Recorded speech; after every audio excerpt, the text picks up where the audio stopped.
Hi, I'm Zen, and this is my story from post-op to pregnancy. When did you realize you wanted to have a cosmetic enhancement procedure? Last year, 2020, I had to close my office due to a mandate. And it's been something that I've wanted to do for some time, but didn't really have the time to do. And once everything slowed down, I figured that I'd take that next step to, reaching out to the office, Dr. BBL's office, and consulting with them and pretty much setting a date. And what made you want to choose Dr. BBL? I wanted something subtle. So something conservative is what I described to him, which he laughed about. But I feel like that's kind of the direction that things are going in. I didn't want it to seem obvious because I'm very private, extremely secretive about, any cosmetic procedure that I do or have done. So I just simply wanted a little bit, here, a little bit there. Mainly my concern was just my shoulder width and hip width. So my measurements went from a 36, 29, 39 and a half to 36, 26 at the time, 26, 45. Okay. So it was just like, well proportioned, but not, too much. So overall, you'll say that he did the job and he understood this. No, absolutely. From the beginning to end, from the consultation to flying out, I was picked up at the airport by the woman that would be taking care of us at the recovery house. Once, we went to their office that morning to his entire staff, everything was perfect. So the component of having your BBL with Dr. BBL, that was not a horror story at all. At all. Okay. At all. I was concerned about leaving too soon because they pretty much get you in and out, especially if you recover pretty quickly and there aren't any complications.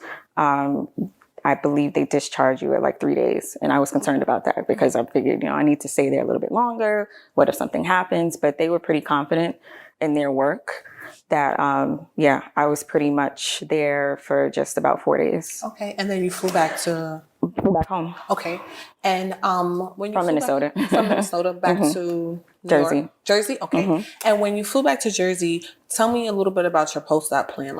Did you have that already set up? Do they have recommendations for you in terms of who should provide your care? How did you go about providing post-op? Right. So being that they're located in Minnesota, of course, I would have to seek my own post-op care. My goal at that time, because flying during a pandemic, then being on a table, was just making it out alive. It's a risky procedure. So that was my main concern. And then I figured,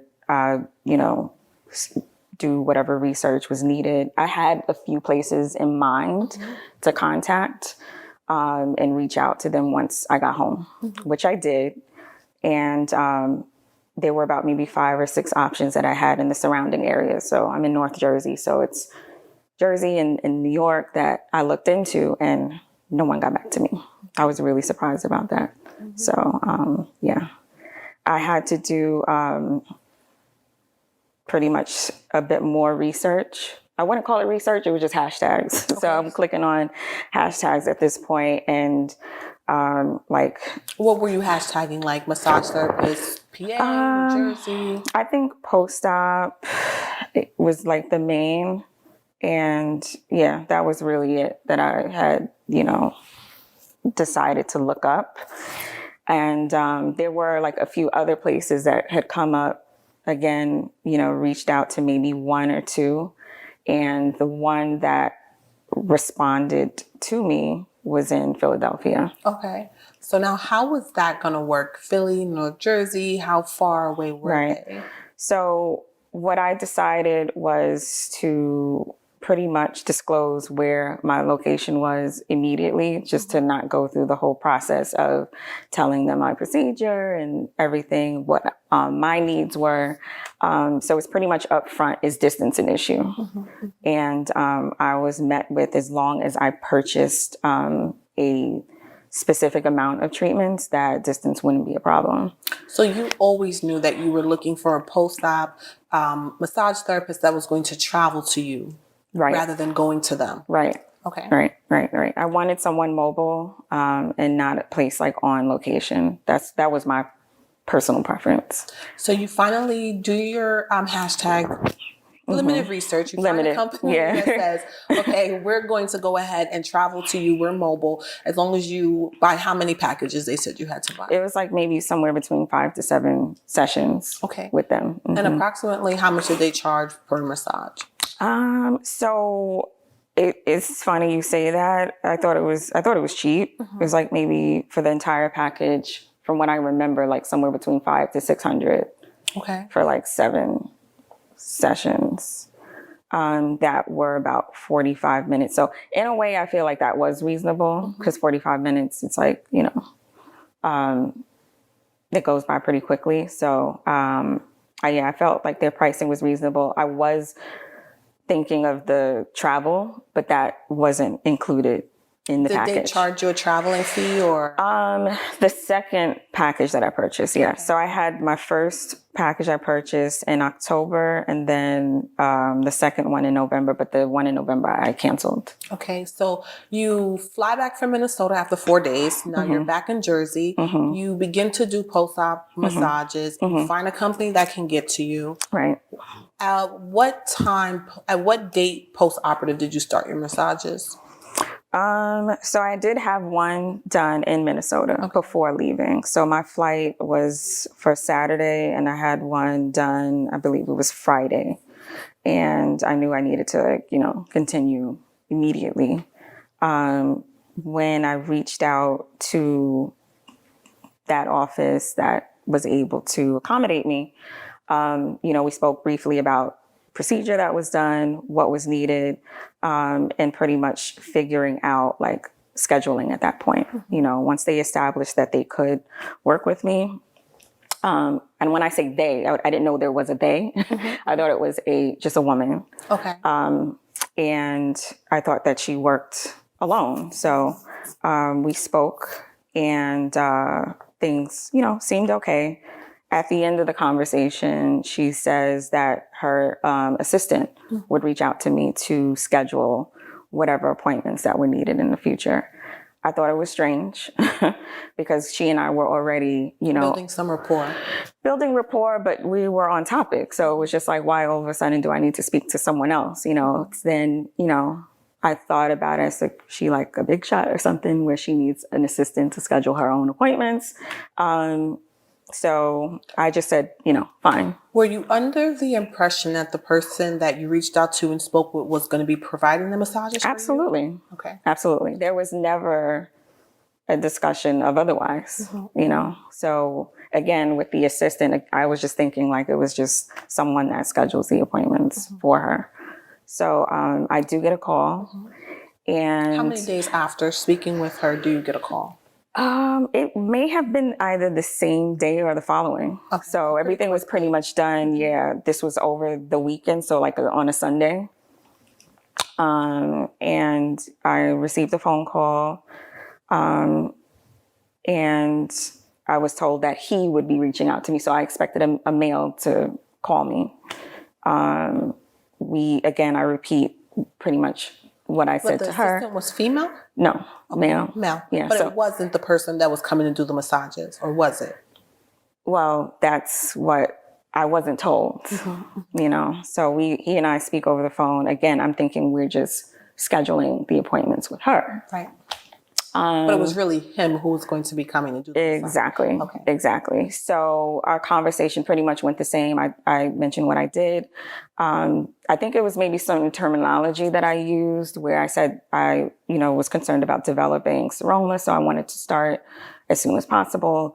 And that's where he kind of stopped me mid-sentence, like, what do you know about Saroma? Like, what do you do for a living? So he was starting to question me, which I thought was odd. And I said, what I do for a living. And it was like, okay, can we get back on subject, So then we discussed certain dates, and he says, okay, so I'll see you on that date. There was sometime this week. I forget if it was like in a couple of days or the next day.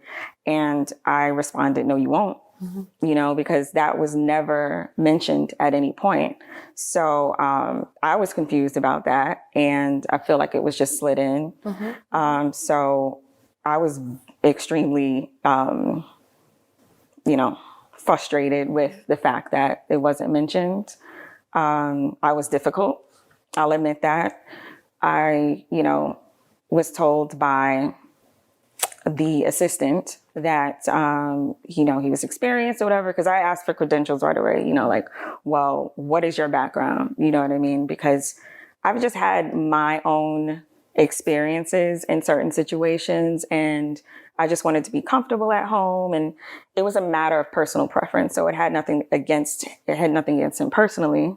I had a male doctor, I've had male gynecologists. So it wasn't the fact that he was a man. It was unexpected. Right. So we kind of, go back and forth until I'm pretty much, decided to go along with them because I didn't really have any other option at that point.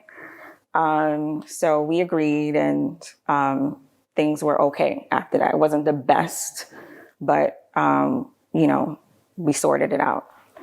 I then receive a call from the woman originally that I spoke to that was supposed to be doing the massages. And I'm thinking that she has something maybe good to say or positive to say. And she says, it's discriminatory to, have an issue with the man doing your massages. And that's where she and I had words, because how are you to me as a client or patient telling me I'm discriminating when, again, it's a personal preference. So I did not care for that. And normally how I deal with things, I would have canceled right away. I wouldn't have gone forward, but it was like, okay, I've invested this money, the time, and I just wanted to kind of move forward. And again, he and I had sorted things out, and we established that we could, that everything would be fine.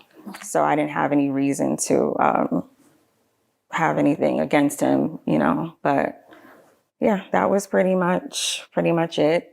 And then we started the massages. So now you start the massages, and the individual that comes was also the assistant / masseuse. Right. So then I learned that they're partners. Okay. They're not exactly boss employee, even that's how it looks, but he's a partner of hers, and they work together, but, he does, the jobs. She goes out and does the jobs as well. I guess for certain locations, he was sent out further. But again, I just wish that it was as her assistant. As her assistant, yeah. So it was never like an introductory of, this is what we do. And my assistant does massages as well. It was never it was never up for discussion. So, yeah. And just so we're clear, because viewers are going to ask, who are we speaking about in terms of massage therapist / assistant? This assistant, let's see. So Tamika is her name, and Cohen is his name. Okay. So now, do you reach back out to Tamika at any point when Cohen sets up the appointments? You said that she did say that you were being discriminatory, but you kind of let your guard down and agreed to allow him to come and do the first Right. massage. He and I had already worked it out, so her chiming in wasn't, necessary at that point. And it kind of again, turned me off. But yeah, that was already established, so it wasn't necessary. But as far as, having any discussions or, corresponding with her throughout, I didn't need to. Yeah, everything went through him at that point. So now Cohen comes on the first day to do your massage. And can you kind of walk us through what was that like upon your first day meeting him? His demeanor? His demeanor, he like kind of had his head down because I was rude. I was mean. I just wanted him to be, professional, just come in, do the job. And again, this is without knowing who he was. He had even said over the phone to like Google him or whatever. That to me was like irrelevant because it wasn't relating to the job anyway. So at any point, did you take him up on that Google me? And did you Google him or ask for his credentials to be submitted over to right. I did Google him as he suggested. And even when he was coming here, he talks a lot. He talked a lot about what he was doing in the community and just himself in general. One of the things that he did was like show me his page and like, this is what I've done. Like I have a food truck and I do this and I do that. So it was like a lot of it was about himself, not necessarily relating to the work, but I guess just trying to kind of win me over. I didn't say much to him. It was just like come in, do the work and I don't want to be friends or anything like that. And then just leave. It's nothing personal, actually it is, but, and then just keep it that way. But, that all began to change pretty quickly. Day one or eventually? Eventually. Okay. Eventually. But for day one, you felt like he kept his professionalism in or not? So the first session, I disrobed and I asked him if I should remove my underwear or to keep it on. He said to take everything off. So, just trying to get like comfortable with that idea because I didn't know what to do, what was appropriate. So I'm expecting him to pretty much lay out what I'm supposed to do and pretty much take his word for it.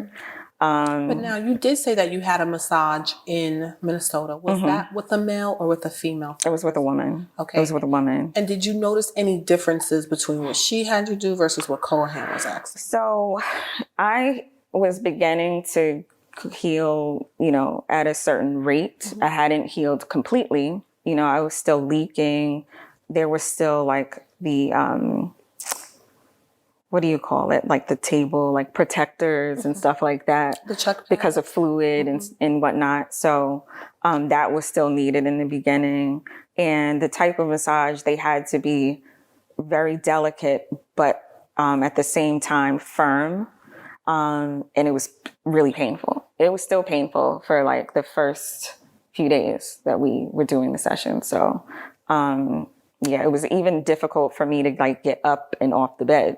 So, with Cohen or they? With Cohen too. Okay. Like I had difficulty like getting up and off the bed. So, it was a process, the healing process and, just finding the strength every single day. When you're at the recovery house, they're taking care of everything. Right. They're changing everything, making sure it's clean. Food is provided. The meals are provided 3 times a day. So now I'm having to cook for myself because again, like I didn't tell anyone about what my plans were. So it's not like anyone was available to take care of me. I had to do it myself. So what I learned though with him coming was to start prepping my food the night before or that morning so that after the massage I could start eating. Because I didn't learn, my lesson at first, but he would do the massage and then afterwards, like I'm starving. And another aspect of the procedure is you have to feed the pet. So I was like, I have to stay on top of my meals and my calories, healthy, of course. But I had to set up a program for myself so that, I could have the best results. So when Cohen would come to do your massages, you said you were paying for 45-minute massages? I was paying for 45-minute, but they were like an hour and a half. Easily. Because he was giving you extra time or why were they? Okay. Like he had even admitted at one point, before things had, developed into something else that he didn't want to leave, but I'm like, you have other clients, you know what I mean? So He didn't want to leave in terms of spending more time with you, enjoying the but what was making him want to stay? I mean, because he I wasn't think he giving you a enjoyed. massage for. We had discussed it later on, maybe like from the last time that I saw him, but he was just like, oh, when we'll get to that, but when I stopped getting treatments from them, him in particular, he did tell me like, I love the drive up there, and like it allows me to clear my head, and and then he liked being here. So how long was the actual massage? And like, can you walk us through the day? So, okay, your Cohen is supposed to arrive today for your massage. He comes in. Does he immediately start to do your massage, or just like what does that day? Okay. Yeah, it was like, because I wouldn't have it any other way. Pretty much like go wash his hands and stuff like that. I had him wear gloves.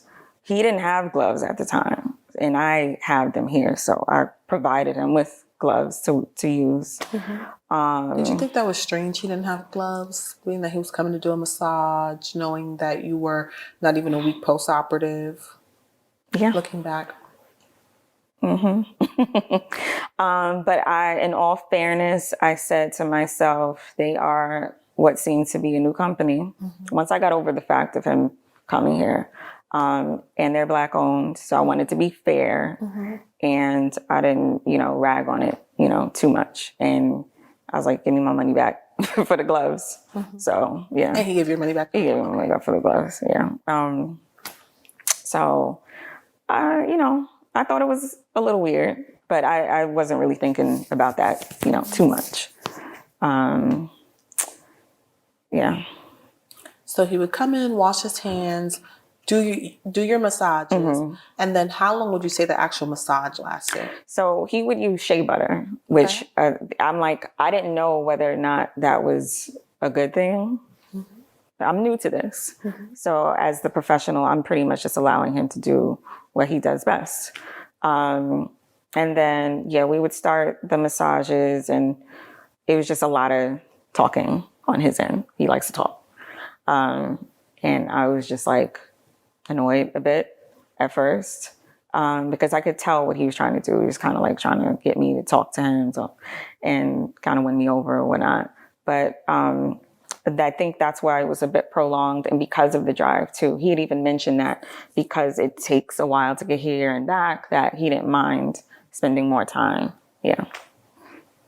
So, but for what I was doing, would I say it was necessary? Not quite, It's just that the massages, they began to change. Okay. So Can you talk a little bit about the massages beginning to change? So how long did he gave you your 45-minute massage? Yeah. Okay. And then after the 45 minutes were over, what did that start to look like in the change of? It wasn't like it was like 45 and then it was separate. It was just extended. It was just leading, until way was leading to way with that. Until the time goes by. So this is what I believe. I believe that they maybe weren't as busy, and that it began to pick up, especially for like the fall, winter season and whatnot.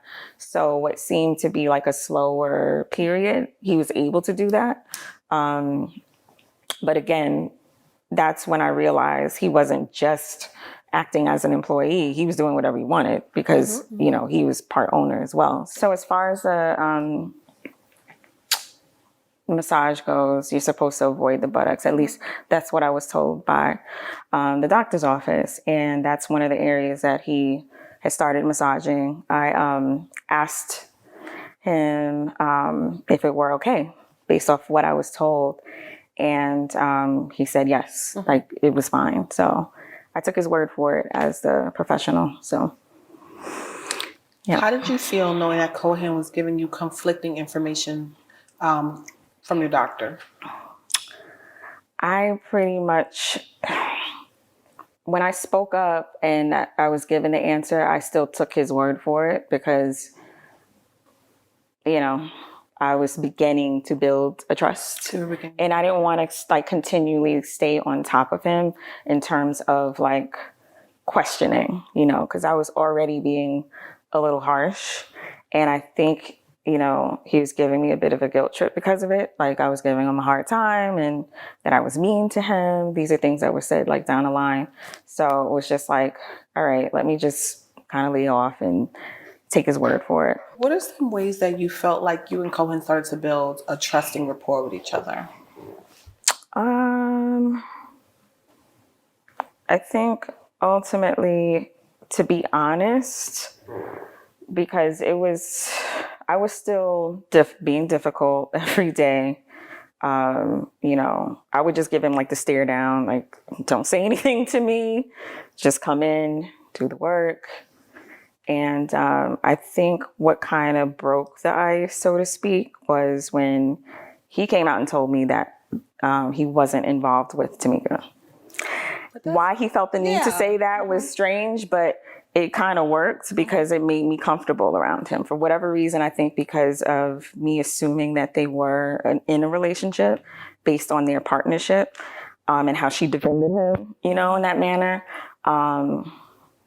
There was a huge guard up. And then when he said that they weren't together, it was kind of like a relief. Like, oh, we can be friends at least, you know? So, because that's just how I am naturally. If it's, you know, someone's man or whatever, like, I don't want to cross that line with somebody. So, do you think he was telling you that because he was starting to come on to you? Oh, yeah. Okay. Yeah, for him now, especially now looking back, yes. But I had some questions of my own as well when he said that, because that's the thing. I never asked him. I had already assumed they were together. So when he came out of the blue and said that, I was just caught off guard. And I just said, you know, really, you know, how are you two not together? Mm-hmm. He's like, well, you know, she is, you know, always at the park and we have mutual friends and that she helps him take care of his kids. And I'm like, wait a minute. Like you're listing like all of these things. How are you two not together? And he's like, you know, it's just, he's like, no, you know, we're not. And I said, okay. I was like, so nothing has ever happened between you two? And he's like, almost is what he said to me. And I was like, So I asked again, well, for the first time, I was like, so y'all are not together? And he goes, nah.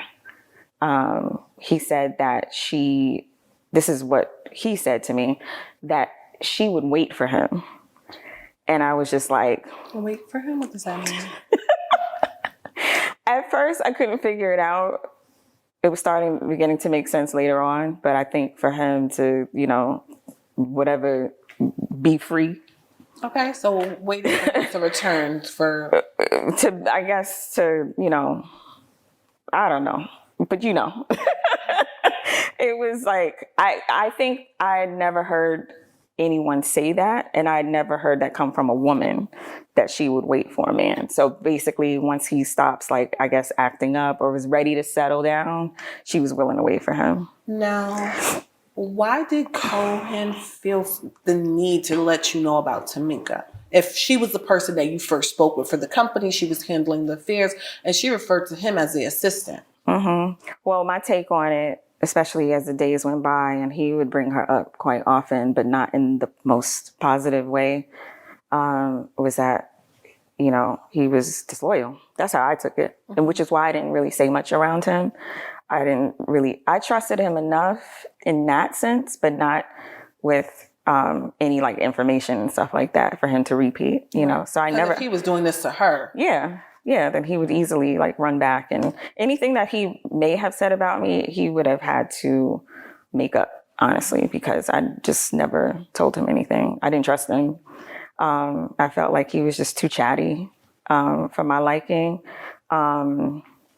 And throughout the sessions, it was just always like, he made her look insecure, in my eyes. So you guys would be having this conversation as he's doing the massage. Right, right. And there was even a point where he mentioned, he's like, oh, Tamika wants to know how I massage you. And I'm like, the fuck you want to know that for? I was like, it was just weird stuff that he would say. There was a time too, this happened like right before Halloween last year, where he said to me, he was reading a text and that she sent. And that's another thing too. Like he always looked like annoyed and stuff. And I'm like, I never said anything. I never got involved in that aspect. I never questioned him. Well, why do you repeat stuff? Or why do you, I just ignored it. I was like, it's none of my business, When he said that she texted him, oh, I guess you got your candy. I was like, she's suspecting quite a bit, which leads me to think that she knows about his behavior, that he can't really be trusted with women. So here it is in the beginning. You are trusting him with your business and sending him out to do these services, but yet you're questioning him or making these comments. At least that's what he's saying. So she said, I guess you got your candy to him. And he repeated to me. So he could have kept that to himself. Why he felt the need to share that with me, I don't know. But then a couple minutes later, he goes, oh, like I know what she's talking about. And apparently she had a dream about he and I going to the store to get Halloween candy. And I was just like, again, I never said anything like to him about it, but I'm thinking to myself, why is she having dreams about us? And then, of course, it's a woman's intuition. But again, now, this was before you two started taking the massages to a deeper level, or that happened after. This was after. Okay, that was after. You let the viewers know about when did you guys start to how did that connection spark between? Can we back up a little bit? We were beginning. There was like a little. When I say little, flirtation, very little. Because the truth is, and I have to unfortunately share this about myself, I've been out the game for a minute. And I hadn't even been with anyone in years. So as far as like having self-control or discipline, like that is me. Like anyone that knows me like that, I don't have an issue with that. So for me, once we established like a bit of comfortability around each other, at least on my part, where I felt a little bit more comfortable around him. I just saw it as, I'm just going to get my feet wet, So and he was definitely massage 1, 2. This is maybe after the third. The third, okay. The third, and it seems fast, but we are spending a lot of intimate time together. And again, it's more so him talking. Exactly. Conversation, right? Exactly. There was nothing else involved. The only thing I was taking was like pain medication, and What were you taking? It was like half an oxy. And I would try not to take too much, and then like iron, pills and stuff like that. Do you feel like being on half the oxy during that massage, do you think that had anything to do with what made you a little bit more vulnerable towards him, or do you just naturally think you started building a liking towards him? I don't want to say that did it, but at the same time, I feel like when you're in someone's care, that should be the focus. Even if, let's say, we're the other way around and I were the one that was pursuing him, and yes, there are men that are professional enough to say like, no. And I think they're selective too. It's like, if it's a woman that he's not attracted to, then maybe he's not going to pursue her. You know what I mean? So they know like what they're doing with different, women. And, so being out the game, like you said, and he was making these advances on you, did you like them? Did they make you feel good? Were you feeling vulnerable? When it started, so it was like the dimming of the lights, and it was like the music that was playing. So we had this thing where he had like his playlist, which was like full of R&B, and mine was like all, rap. Like I like that Get Money, hood, gangster, rap or whatever. So, but because I was like, no, I see what he's doing. It was obvious at that point. He was setting the mood, you felt like? Yeah. Like he even asked, he's like, how do you turn this light down or whatever? And I'm like, oh, what? But in terms of a more comfortable like setting, then yes. But you're obviously doing it for other reasons. It wasn't for my comfort. It was more like to kind of ease, your way in. And so you two become intimate by massage number 3. The fourth one. The fourth massage. Yeah. Mm-hmm. The fourth one. So it was kind of like, I don't really know if I should describe that part of it and how it all began, but yeah, that's the time that it happened. And when it did, right away I was like, I'm not on birth control. That's one of the first things I said. So you have to wear a condom. There was like no exceptions with that. So, and he had to go back downstairs and to get one. And so he was trying to go raw? Yeah. Oh, wow. And this was only you guys' fourth time meeting each other, never having been, I think that he would have. It was just like, for sure. Mm-hmm. But that was his intent. He wanted to have unprotected sex with you? Yeah. Yeah. Mm-hmm. The very last time that I saw him, he even said he's like, condoms or whatever. And I was like, excuse me? Like, what do you mean you don't, like them? But now what I know is like, okay, mm-hmm. I see, it makes sense, So, but for me, again, there was never an exception. And I've just a bit of my own personal history. I've never been pregnant before. I've never miscarried, never terminated, anything like that. So the last thing I'm thinking is that even if he and I are sleeping together, that I'm going to get pregnant. And I don't want to seem also naive too. Like, I know that, yes, condoms don't protect every, thing. But they're 99.9%. But yeah, so, and it's worked before, so the last thing I'm thinking is what's going to happen. Right.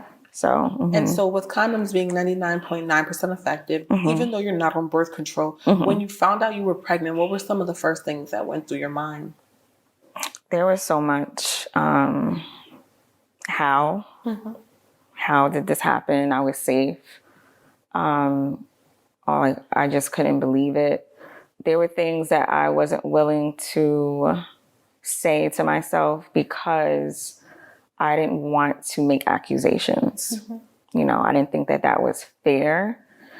And this is, of course, at first. There was just a lot going through my mind, like the embarrassment, the shame that there's really no way out of this where I'm not going to be affected in any kind of way. Whether I have this child, whether I don't, it's going to be life-changing for me. Mm-hmm. And none of that, I believe, was considered, I didn't expect him to care. I didn't expect him. Why didn't you expect him to care if you guys were building a rapport and a relationship in which he told you he enjoyed coming over, he enjoyed your time? Right. It's just naturally we're not together. And by that time is when I found out is when he went public with Tamika. Mm. So it went from them having absolutely no relationship. So when you told him you were pregnant, that's when he went public with Tamika? No. So this is what happened. I was on my second pack with them. Mm-hmm. And it was the beginning of my first session on that second pack. Mm-hmm. I spoke with him directly. I sent him a message saying that I wanted to sign up again. So even though things began to get a little bit more intimate between you and him, you still wanted to continue with him being your massage. Like, why not cancel the massage and just continue with Cohen? Continue how? Him coming over, doing your own. No, I didn't want that. Like, I wanted the work done. Like, it wasn't just about that, for me. We were intimate, but it was still, the focus was getting the job done. And that was my massages, and because time was going by so quickly, I wasn't focused on, finding anyone else. Mm-hmm. I was already comfortable. I'm a fair person. Mm-hmm. And then once, we were getting along, like, I wanted to continue being fair. So I was like, I had no issue with paying more if that's what they wanted. And that's what most businesses do anyway. They have a travel fee.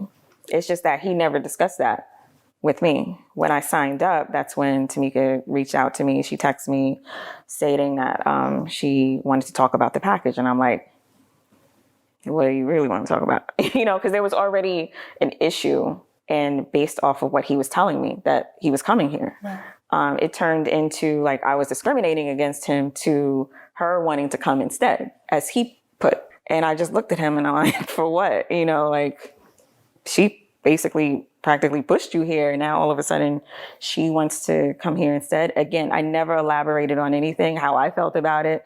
For me, it was just like, oh, that's interesting. I never discussed anything with him in regards to her. I never gave my opinion at all.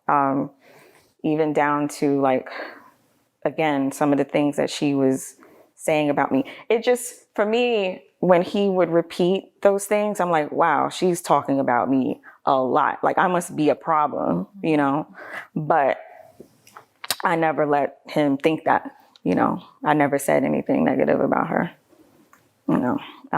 But yeah, so she reached out to me in regards to the second pack, and,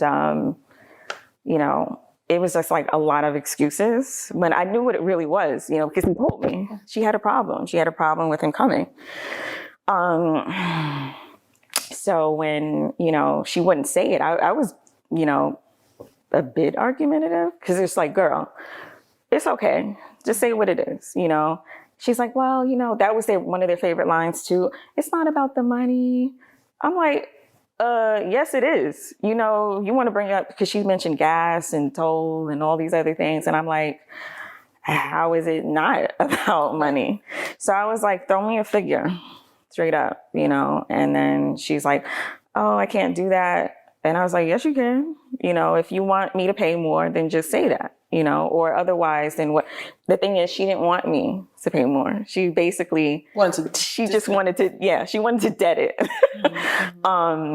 But you also didn't want to debt it. You wanted to continue with your massages, and so had you found another massage therapist, would you still continue with them? No.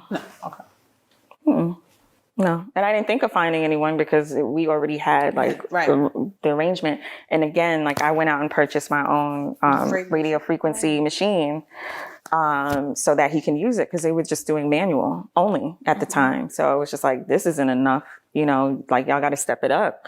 So that even proves like it wasn't just about he and I being intimate. At that point, it was really about just getting the results that I'm paying for, right. So I knew that they weren't providing other services. So I went out of my way so that he could even learn it. I didn't have even been a problem like training him how to use it too. So, but that never happened.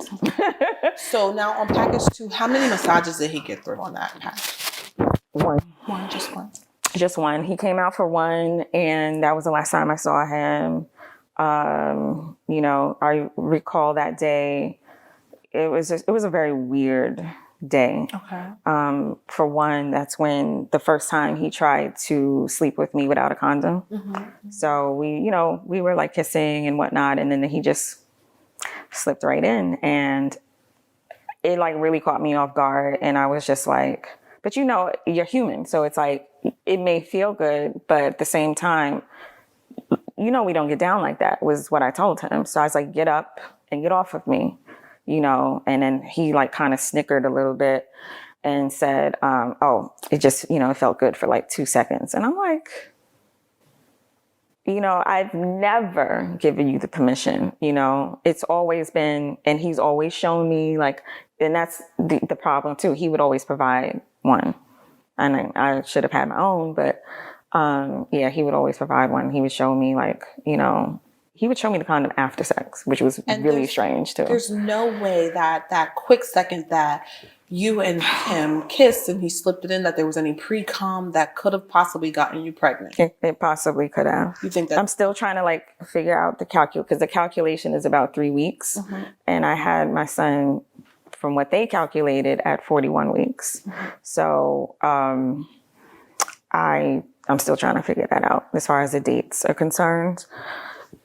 I thought it could have been like early November, around that time.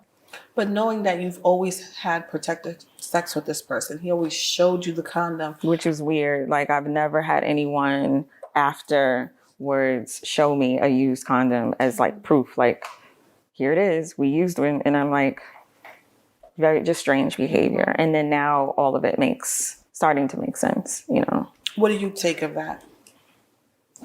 I'd rather not say. Okay. It's just, you know, it's weird. It's weird. So, yeah. Yeah. But definitely playing this whole thing back and just the behavior, the fact that now, how old is your son? He's 3 months. You have a 3-month-old that it just doesn't make sense for two people who've had sex using protection. And just throughout the years, like, you know, again, it's just never happened, you know, and it's not because I was like, you know, struggling with infertility issues. I've never been to a doctor's appointment and they said, you know, you need to start a family now, because no, I've always been very healthy. I've always been very cautious about, you know, my dealings and just playing it safe. And this was, again, like, because it was last year, kind of stepping out of what the norm is for me. But I really felt like I was in control of the situation. So I didn't think that I was being taken advantage of, you know. And when you found out you were pregnant, did you reach out to him? Did you reach out to Tamika? Okay. Not Tamika. Yeah, I have nothing to say to her. This is the thing. My last session with him was the first of the new pack. So I purchased a new package, started with him. Once she and I figured out payment and all of that, because ultimately she just didn't want for us to continue. Once we figured that out, he went public. They went public as a couple. And that caught me off guard. And it was just like, okay, charge it to the game. Like, but it was no like hard feelings or whatever, because I didn't want to be with him. It was just, it was messed up. The fact that it was just maybe a few days before I just seen him. And it's like the outpour of love and affection and that he expressed was nothing like what he had said or done a few days beforehand. So it was just like, stuff ain't adding up. And whatever you're trying to portray online isn't reality, you know? In fact, I remember the last day that I saw him, he like runs out the door because he, you know, had another client to get to. He rushes back in. He's like, I don't want to leave. And like, you know, like, I'm just like, you have another client to see, you know what I'm saying? It was never a point where I had like that mutual, you know, feeling towards him of there ever being anything. Another thing was the first maybe couple of days of meeting him, once he found out what I do, because I'm in a similar industry, he asked if I ever thought about moving my business to Philly. And I thought another thing that was weird. Why would I do that? I don't know anyone there. I don't plan on, you know, moving my business. My, you know, clients are here, my friends are here, my family's here. I think he just likes to talk. So I never really took him serious. You know, I just figured he likes to say anything that comes to mind. So, the reason why I canceled was because they went public. I just like, that's weird. You know, you can't, even if we stopped being intimate, we stopped sleeping with each other, it's just awkward, you know? So like I reached out to him and I said, you know, I want to cancel the package. He pretended to act like I was overreacting a bit. And it's just like, don't, you know, play that kind of game. Like, it's cool, you know, you go your way and I go mine, you know, it's just really simple. What emotion did you feel when you saw him post Tamika?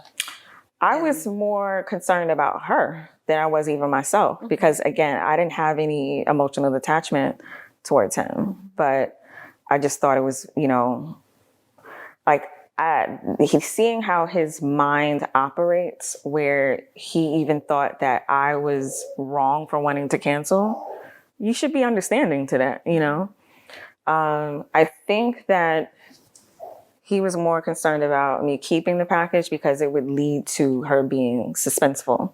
Because why all of a sudden, like I just purchased the package. We just came to an agreement on pricing. She was trying to get you to cancel. She was trying to get me to cancel. So then it was like for me to turn around and say like, I'm canceling.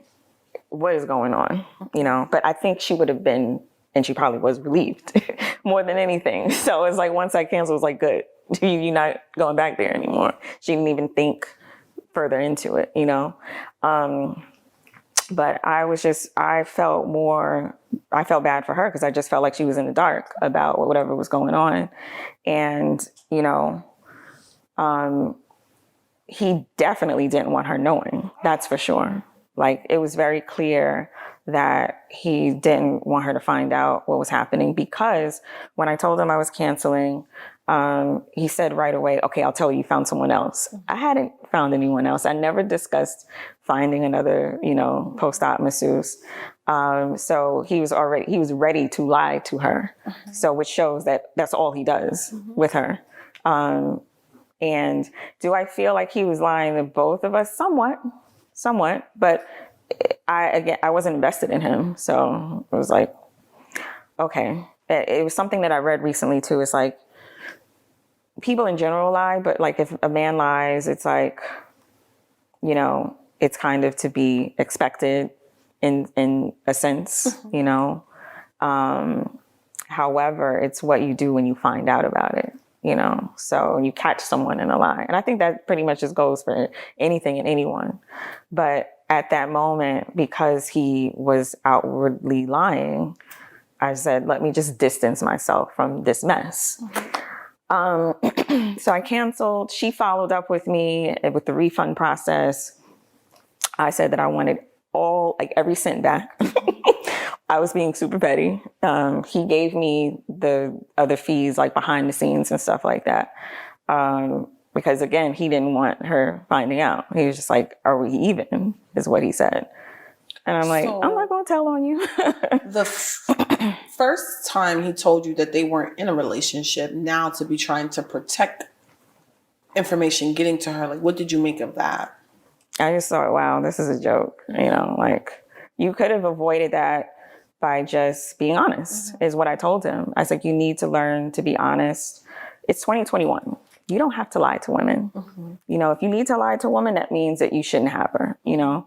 There are women out there, they know of your situation and they have no problem pursuing or being pursued by someone that's taken. So it's like, be a grown up, you know, if you have someone, say it, don't deny them. You know what I mean?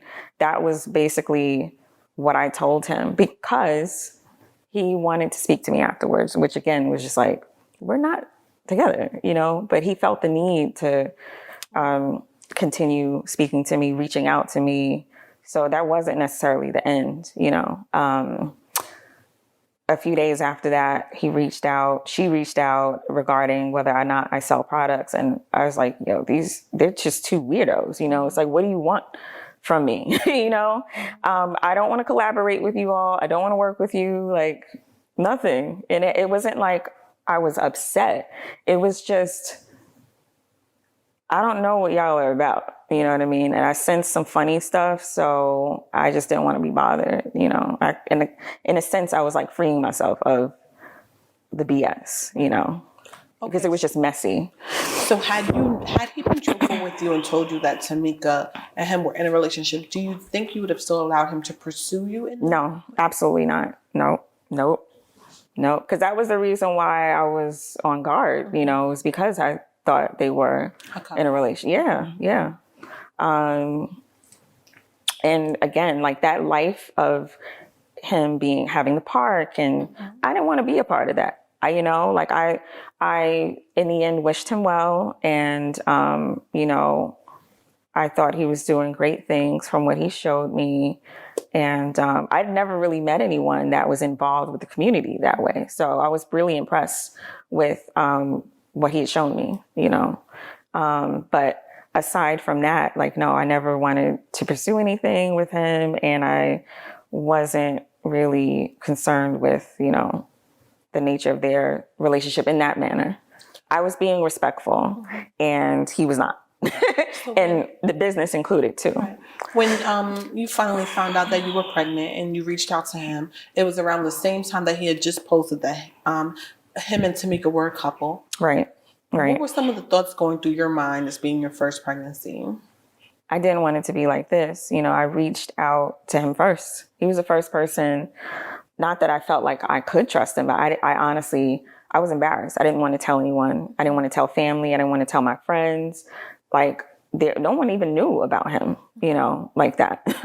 I had one friend that she kind of knew somewhat of what was going on, but she didn't even know about the surgery. So like when I say I'm private, like even speaking on this is a big deal for me. So there was a lot that ran through my mind, but speaking to him didn't make it any better either, and I wasn't reaching out to him to really confide in him. It was just like I didn't really have anyone else to speak to or to go to. And I knew it wasn't going to be met with, in the most positive way. He was not happy about it, of course.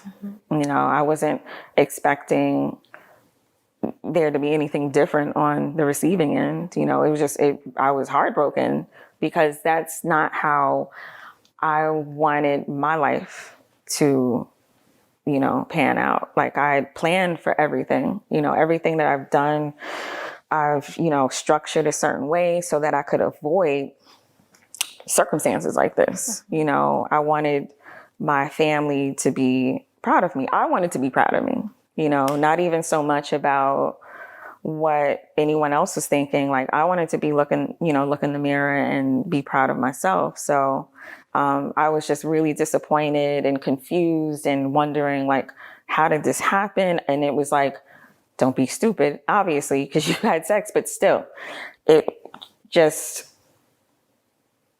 was so unexpected. And I was in a state of shock, really. I was in a state of shock, and I had returned to work. So it was like having to work through it and pretend like it wasn't happening. That was difficult as well. Like I wanted it to be a happy period in my life. And, you want to tell the person and they're excited about it. They're happy. And here I am in this, unfortunate place of someone pretty much letting me know they don't want to be bothered. And my concern isn't necessarily trying to have a relationship with him or build anything with him. It was just like figuring out what I was going to do at that point. So I honestly was on the fence about my son, it was a tough period. I tried to create every reason as to why I shouldn't have this child. Let's just look at it. Like we're not together. Don't even know each other. It was like, this is ghetto. This is a ghetto ass situation, and I don't want to be a part of it, and I knew that either way I was going to be affected and it was going to change my life no matter what. Mm-hmm. And I just felt like it was all on me, at this point. He said some really crazy things. One of them was, he wished that men had a chance to decide, which is ridiculous because he had a chance to decide. He could have just came in and did his work and that'd be the end of it. He said that his first son's mother is married to a woman, allegedly, but that is what he said to me over the phone. Mm-hmm. He said, what about postpartum depression? He's basically giving me all the negatives because he did not want me to have this child. When I very first told him, he, kept saying, no. And I'm like, trust me, I didn't repeat it, but I'm feeling the same way too. Like, I didn't, want this to happen. Mm-hmm. But it, I just had to come to terms with it. And, I could tell, he was just going to be a problem for me because he had nothing good to say. Mm-hmm. One of the things that he said as well is, I could lose everything. you weren't thinking about that, you know. In fact, before I found out, like, you were still reaching out to me, and I had already canceled with you guys. Like, I had no attachment whatsoever. You know, I had no packages, I had no sessions left with your company. There was no reason for you to continue, you know, reaching out. But by him reaching out is what led to me realizing that I missed my period. And I never went through that.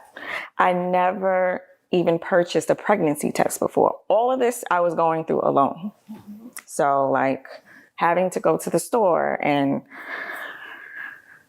getting a test, and then seeing, you know, I took 5 tests. Like, that's just how crazy I felt about it. Cause I was like, you've got to be kidding me. This cannot be true. There's one of them actually said error. And I was just like, what does that even mean? You know, it's gotta be yes or no. And at that time, like, I already figured, I was like, I'm probably am. And then it was confirmed. And, that's when I told him, I said, look, I'm going to the doctors just to make sure. He has a gazillion kids, allegedly. So he knows that over-the-counter tests work. I wasn't even aware of that. So I went to the doctors just so that I can get an actual, like, test. Come to find out it's the same thing. And that's when I said, oh my God, like, it's real. And I told him, and he's just like, so what are you going to do? I was just like, I can't believe I'm going through this right now. Like, everything I've worked for in my life, I've done everything the right way, and everything just happened so quickly. How, you know, again, my life was going to change no matter what, you know. I was trying to convince myself if I decided not to have this baby, like, that I would be okay. I could just move on with my life. The surgery aspect of it all, that was kind of like the back burner, you know, even though it was important because I had already, you know, risked my life doing that. And I didn't even get a chance to enjoy, like, my results and stuff. So you got pregnant about a month post-operative? Yeah. Yeah, it was the end of September that I had the procedure done. And by, like, the end of October, November, mid-November, in that period is where I got pregnant. And again, I did not cancel because I found out I was pregnant. I canceled to get away from the messy situation that was going on. And it was afterwards that I found out. Yeah.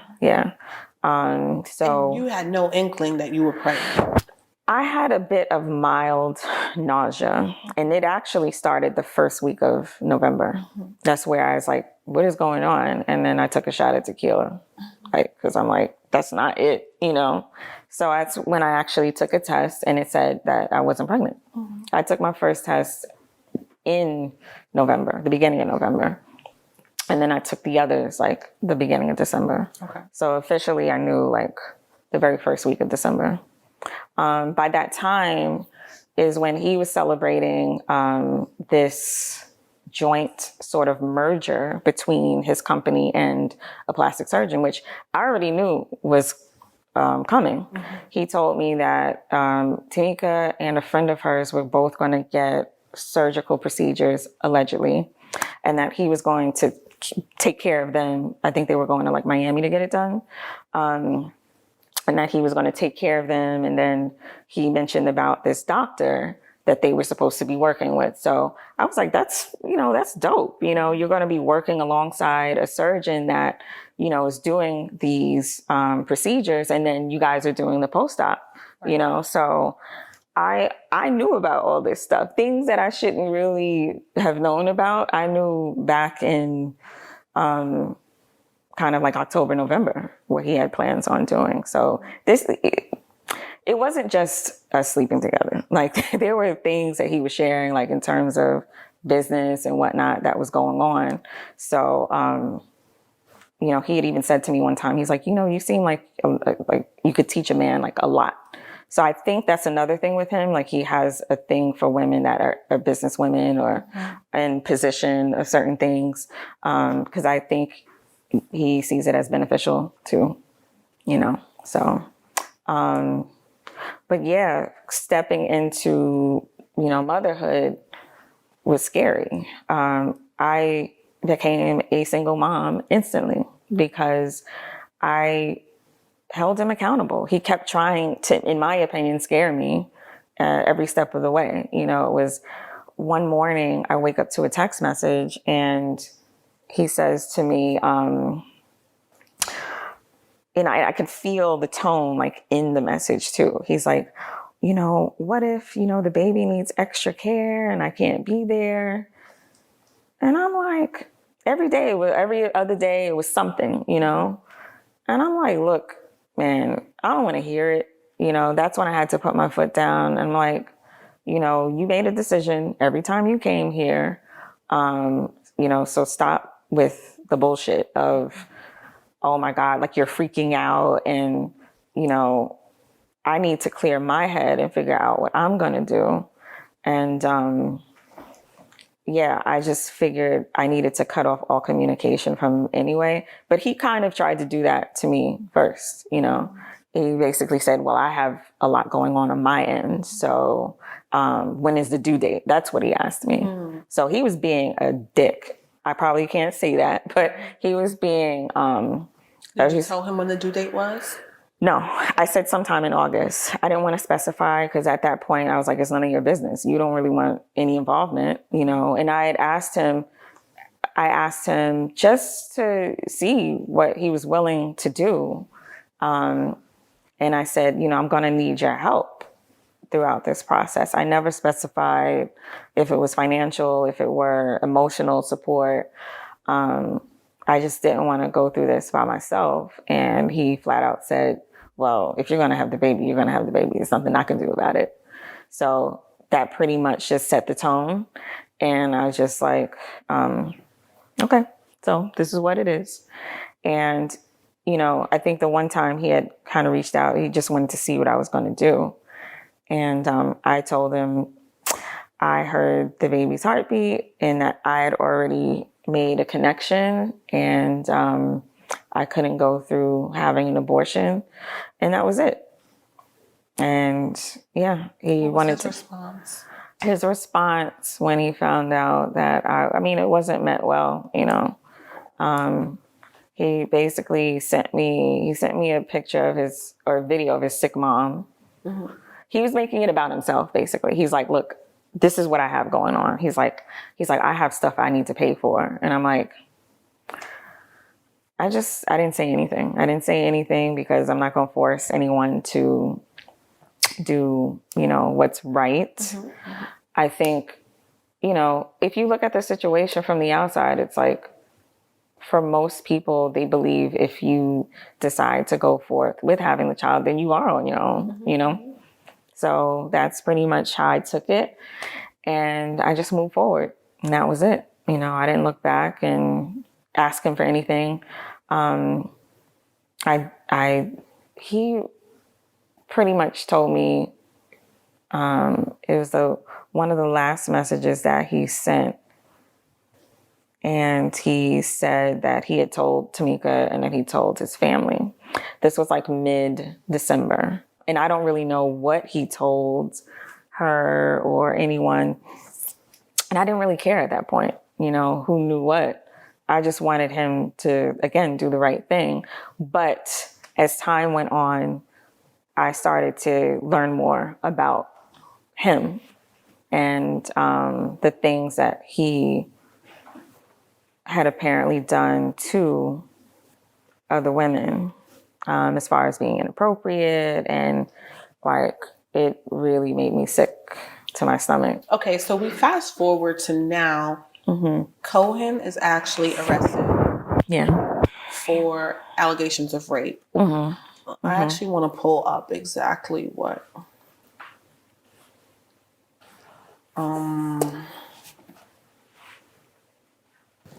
So he's arrested in Philadelphia, and some of the charges are forcible rape, criminal in attempt of aggravated assault without consent, unlawful restraint, serious bodily injury, sexual assault, false imprisonment, indecent and assault and simple assault. So he's looking at seven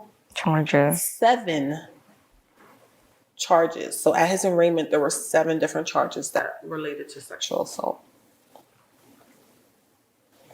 How does that make you feel? I'm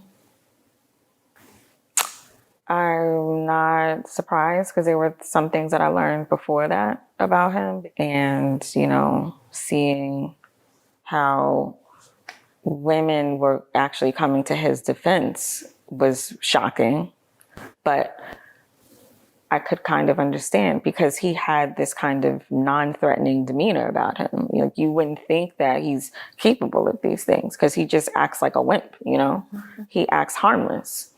So I think that was shocking for a lot of people, but these charges clearly say otherwise in terms of, the type of individual, he is. So hearing those 7 charges, do any of them seem like, with your experience, that you can say, okay, Cohen definitely is capable of this? Well, I'll say this, he obviously pursued me.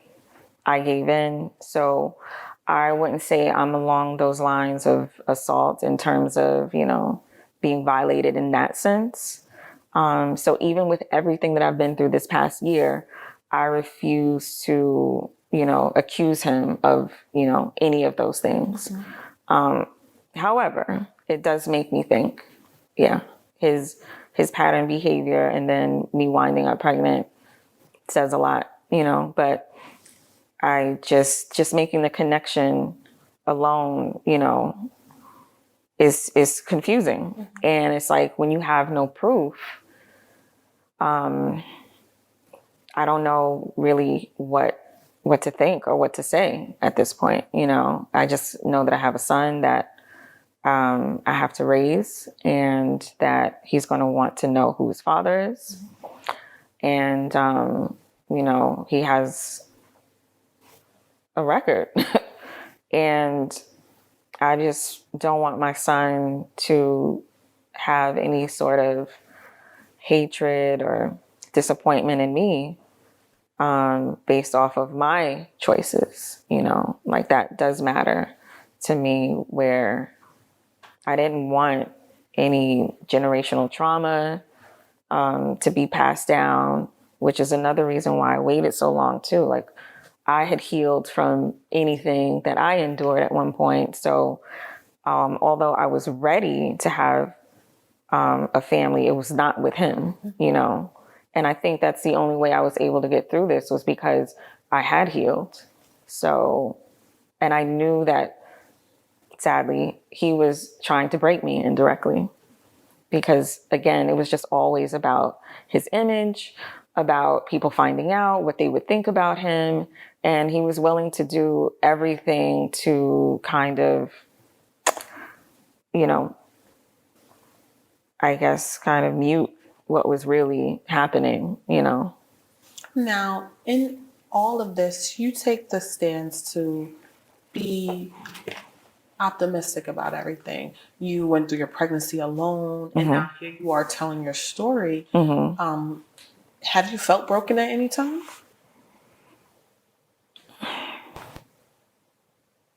The only time where I felt low, I wouldn't say broken, definitely felt low, was when I was making that decision and I just didn't know which way to go.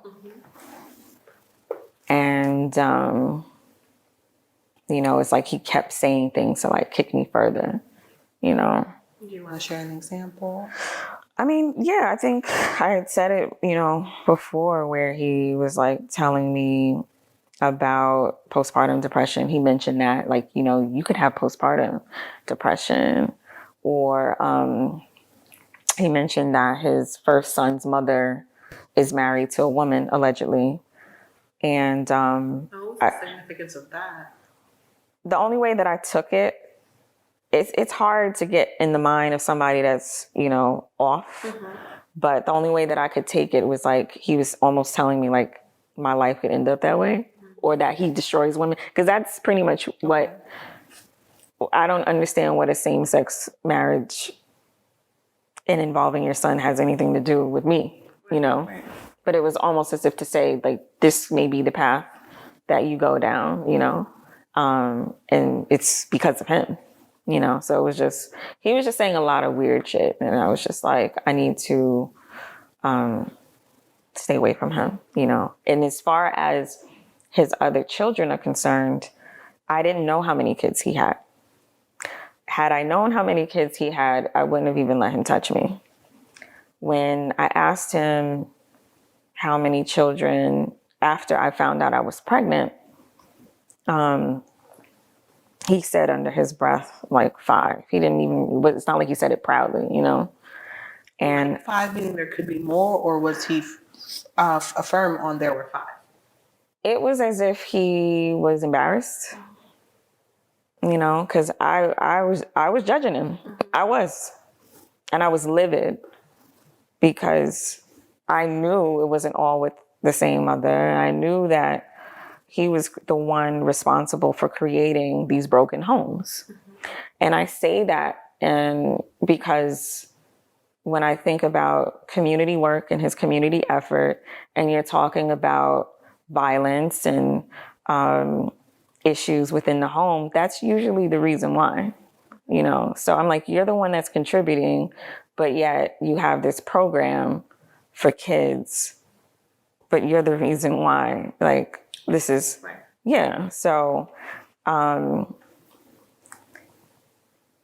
just felt like he's a complete walking contradiction. And it almost seemed like he didn't see anything wrong with it though.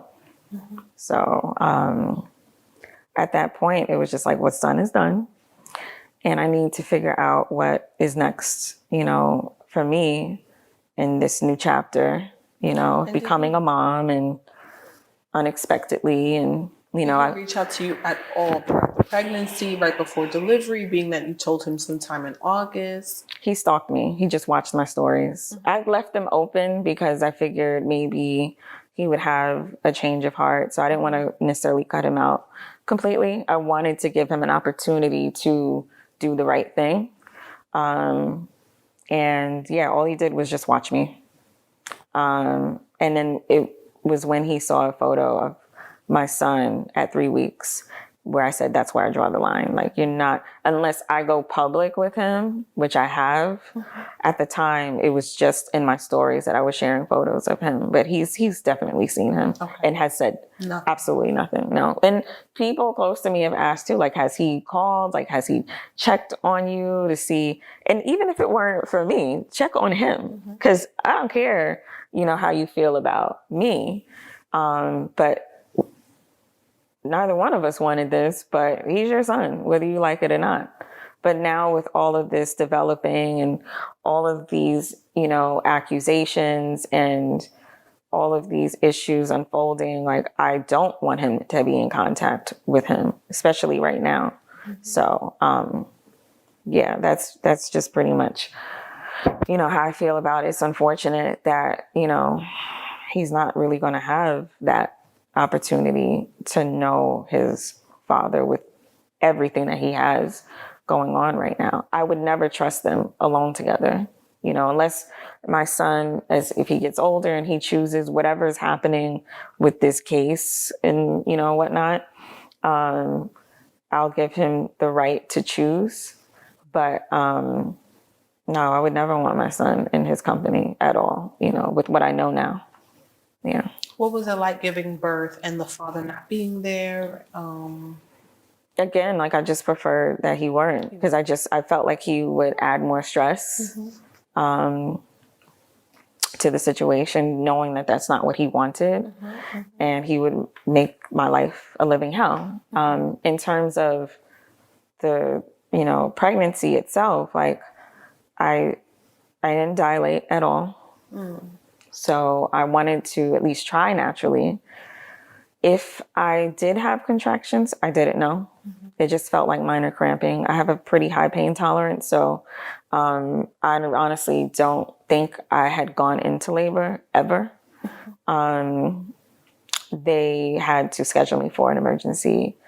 Well, not C-section. They scheduled me for to be induced. So, yeah, they scheduled me to be induced. And then about an hour later, they said, you know, they were like doctors, nurses, they were just like walking in calmly and leaving. And I'm like, my senses were up. I'm like, something is going on. And they wouldn't tell me. And of course, the monitors are behind me, and I'm like trying to seat myself up and see what's going on. And they are like, that his heart rate is dropping. We need to do an emergency C-section. And I'm just like, I was a little pissed because of what they chose to induce me with. I was opposed to. It was an insert. The insert, they're supposed to place in for 12 hours. And I didn't even make it like a full hour.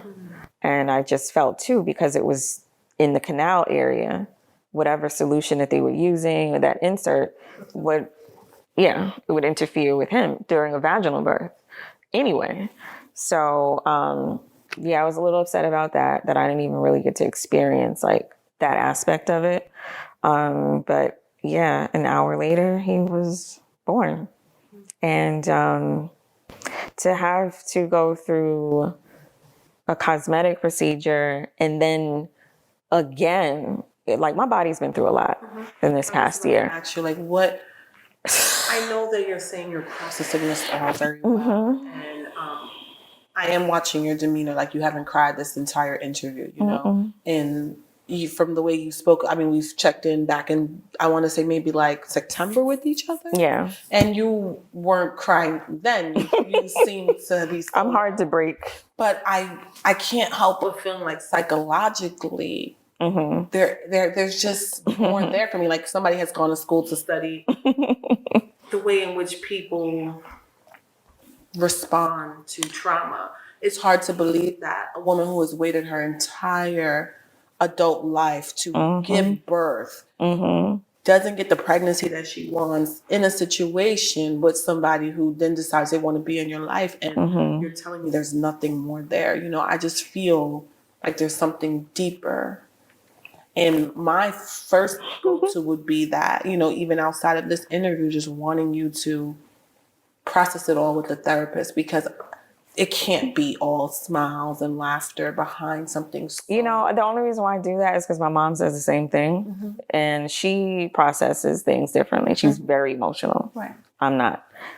I wouldn't say I'm fully detached. It's just that I deal with reality, and I've accepted my part that I've played in it. Again, like even during the interview, I expressed to you, I never wanted to come across as a victim in this, you know? So it's just like, even though people do see it that way, they've said it to me, to my face. You know, you're a victim, right? In this situation.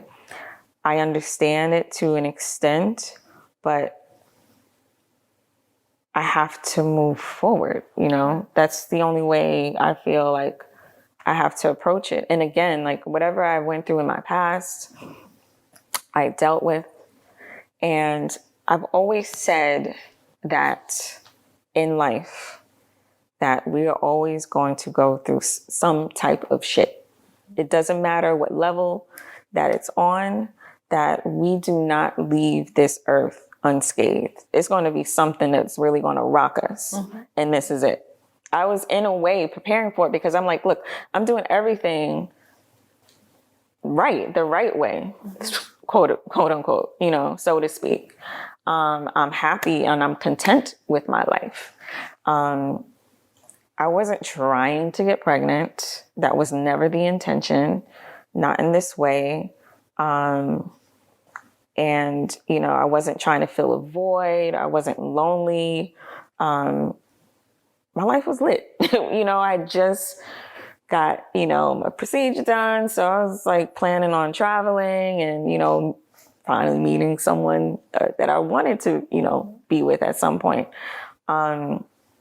It just taught me a valuable lesson really quickly, that you can plan all you want. And that's not necessarily how, you know, it's going to go. I'm just grateful that he and I are both healthy in so many ways, you know, mentally, physically healthy, you know, because, you know, that aspect of it was difficult because I had to go through, certain, things during the pregnancy. And once that had all, been cleared, I was like, okay, I can really, move forward. But that was a scary time. It was a scary time because I'm dealing with someone who clearly is promiscuous, and I wasn't expecting to get pregnant. And then I have to go through like all these tests and stuff like that. So that was really scary. STD testing. Yeah. So, did you ever think for a moment that you had something, given how promiscuity is? my father said it.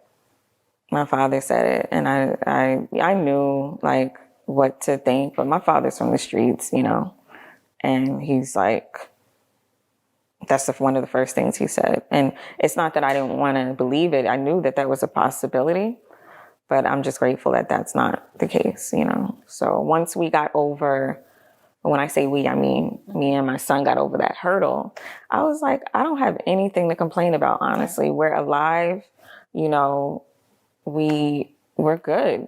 I have my family who, again, I was embarrassed to tell them, and, they were in shock because they know I don't get down like that. So it was like all of the secrets that I tried to, keep, were finally surfacing, between getting surgery done, between, sleeping with my masseuse, to being pregnant. Like all of these things were unfolding, and I'm like, I'm going to be judged like a mother. And I just had to quickly get over it. And the main reason I was able to get over some things is speaking to other women, speaking to clients about it, not necessarily expressing my situation, but there are clients who feel comfortable with me telling me what they've been through. I'm like a therapist for them. So telling me about them having abortions and then finally wanting to have children and are unable to or struggling to, or struggling with infertility. And I didn't necessarily want to disclose so much because I honestly feel like I got pregnant like that. And I think it was also because of how healthy I was after my surgery. So it was almost like I was preparing myself to get pregnant, although that wasn't, the case. And just like trying to encourage other women and not sharing too much, because it does seem like it happened really easy, but it was really because of who I surrounded myself with. So that's why, like, in the beginning, I said, look, I hold myself fully accountable for my actions. I shouldn't have slept with him, but I did. I've gotten past that. And, I can't also beat myself up for it either. Like, again, I have a son to raise. So I want people to understand that even if I'm not crying about it, doesn't mean like I haven't faced it. Okay. Like there's nothing wrong. There's nothing wrong with me. I just process things differently. My attitude is like, no one's coming to save you. Save yourself. You sit there crying about it. Like I know people that are still dealing with trauma from their childhood. Right. That are shedding tears. And they and that haven't gotten past it because they choose not to as well. There are people who choose to also be victims in every situation. And it's like, you don't want the help, you know what I mean? So I'm grateful that, again, I was able to get through that. And there's going to be more to get through, raising a son, which I do feel should have a father. I am definitely not one of those women that feels like, oh, I can do it all by myself. I don't need him. No, he needs someone in his life. So, and then the backlash of, well, you should have prepared better and you chose your baby daddy. And it's like people are so quick to judge. And until you're in the same shoes, it's like you just really don't know what it's like, So having to get also over the fact of people having such a strong opinion on everything, that I've done. And this isn't pattern behavior though. you know, and it's showing, it's telling to what I've accomplished in my life. You speak a lot about not wanting to be seen as a victim, and can you elaborate a little bit more on why that is? Yeah, as far as like, I think how I'm viewed is ultimately what it comes down to. And it's the first time that I'm going public about anything. I'm not used to being in the forefront, and it's never been a desire of mine. So I'm not doing this to be seen. You know, I'm just sharing my experience because I feel like I've been quiet for so long. But as far as like being a victim, it's important for me to not feel that way because I just, again, I don't want anyone viewing me in that sense where I know the part that I played in it, you know, because I've been very clear. Like, I don't want to make it seem like I've been fully like taken advantage of. And, you know, especially for my age, I think people feel sorry when you're underage or when you're over a certain age, you know, when it's the elderly or when it's teens. When you are in your 30s, 20s, 30s, and so on, you know better.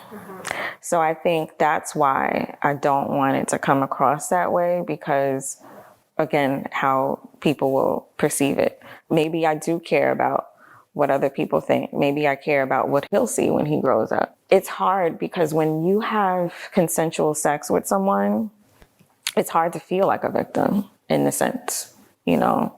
I think the only way that I could possibly feel victimized is the abandonment. It's the only thing that I could really think of, but I quickly got over that too. Because it was like, again, I'm not going to ask you to do what's best for this child that you don't want because you're afraid of how it makes you look.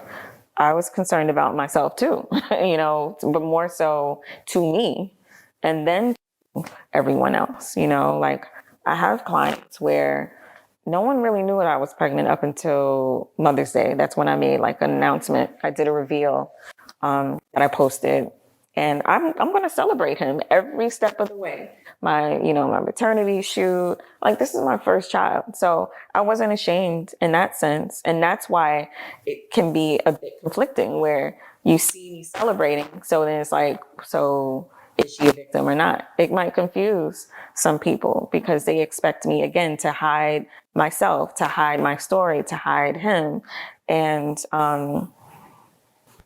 it's hard for me to just put myself in that same category with other women where I feel like they had, a part of themselves taken, and I don't really know where I fall in that line, so.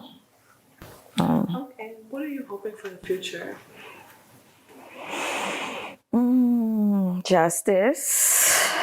What does justice look like? Justice is knowing that he won't have an opportunity to hurt anybody else, because now learning so much how calculated of an individual he is. What I hope is for me to feel more comfortable about being a part of the SX community. Because I've always been very secretive about anything that I do, and it's always subtle. So it's like no one really knows, and I don't even like discussing it, But I'm one of y'all. And, being okay with it. My mom, like off the record, she had some things to say because, again, she has her own things that she's dealing with, past trauma and whatnot. And I don't know, it's like, again, she's expecting me to feel a certain way. She's like, you had your body done and you had a baby. She's like, I know, like, you're going through it, and I'm like, I'm fine. Like, I really am okay. Like, what are you looking for? So it's like when someone starts to dig, it makes me a little upset. Or the fact that she has been critical over it. And I think it's mainly because she feels I haven't allowed her in and I haven't shared that with her. We don't have that type of relationship where I can share these things with her without being judged. Because that's ultimately what it comes down to. She loves the Kardashians, she loves Cardi B, but it's like, because I did it, I have a problem, and that's where it's been an issue of her just making me feel bad about it. But she's been supportive otherwise, she loves her grandson, and, it's an unfortunate thing, but there's a lot of love on this side. And I believe I said that to him, like, don't worry, we have this on our end. I said, I've got a ton of family and lots of love over here, so we'll be just fine, even like if I were to go back into my upbringing, I had a lot, I was given a lot, and we took trips, and, we did things, and, but I also was told that I was loved and I was hugged all the time. So it wasn't like anything was missing. So like, yeah, I feel like it's only up from here, and it's just an experience that I have already accepted that I was just going to go through whether I wanted to or not, like I had shared with you, I have spiritual guides and readers that I speak to, and I joke a little bit in the sense of why they didn't warn me about this whole situation. Like, how is it that you're able to see everything else and you couldn't tell me, this was coming? But a week before I found that I was pregnant, they both told me that they saw fertility in my chart. And I didn't think anything of it. I just figured, like down the line, I didn't think I was actually pregnant at that moment. So that let me know too, that what they say to me is real. One had even said to me that when I mentioned Cohen to them, she did her cards and her reading, and she said, buyer beware. And I thought, what do you mean by that? And I defended him because, again, just like so many others, it was just hard to believe that he was capable of, being malicious. So I was like, no, like, he's a good guy. Like, he does stuff with the community. He works with kids. And she's like, mm-mm. She's like, something is up. And she said, whatever they said he did, he did. And at that time, I did not understand what she meant. I just knew it sounded like he would be accused of something. I didn't know what. And now it's all beginning to make sense, And I don't feel sorry for him, though, at all. Mm-mm. No. Mm-mm. No, I believe he knows exactly what he's doing. There are people that are sick mentally and they just have no clue. No, he knows exactly what he's doing. I believe he's just been getting away with it for a long time. And there was something else that he said to me in regards to Tamika that I feel like it's important. Like, I'm not stuck on their relationship. It's just the things that he brought up to me that, again, are all beginning to make sense. So one thing he said, this is after I canceled the package and he was still reaching out. He said that everyone had given up on him. He said that all of his friends turned their back on him and that she was the only one that's been there and been there for him. And now it all makes sense too, because what I couldn't figure out, and he wouldn't say. I was like, why did people turn their back on you? It all starts to, make sense eventually, Our last and final question is, what do you want viewers to really know and get from this? I want viewers to know that even if you are someone who believes you're in full control, which I thought, that it could still happen, even if you feel like, okay, I'm going to step out of bounds and do something I probably shouldn't, that you can have a completely different outcome like I did. So just, be careful out there, and understand that the difference of, when someone is in a professional setting, that it should remain that way. And again, I think going back to being a victim, that's why I don't necessarily want to put myself in that category, because I was a participant, so it just turned out completely different than I would have ever imagined. But yeah, just to be aware of the people that you invite into your space, you know, in the most literal sense, and just, you know, into your home, because it could really turn things upside down. It could really turn things good or bad, you know. Silhouettes, that has concluded our first episode of Silhouette Talk. I really wanted to bring this awareness to the community just because I know how vulnerable we all are post-operative. And I hope that this interview has allowed you to see that why it is so important for you to know before you go, to check the credentials of all providers, both pre and post-operative, and most importantly, to make sure that you feel empowered to always speak up in the event that any provider makes you feel uncomfortable. Thank you so much for tuning in today, and I look forward to bringing to you the news as I've always have. Thank you.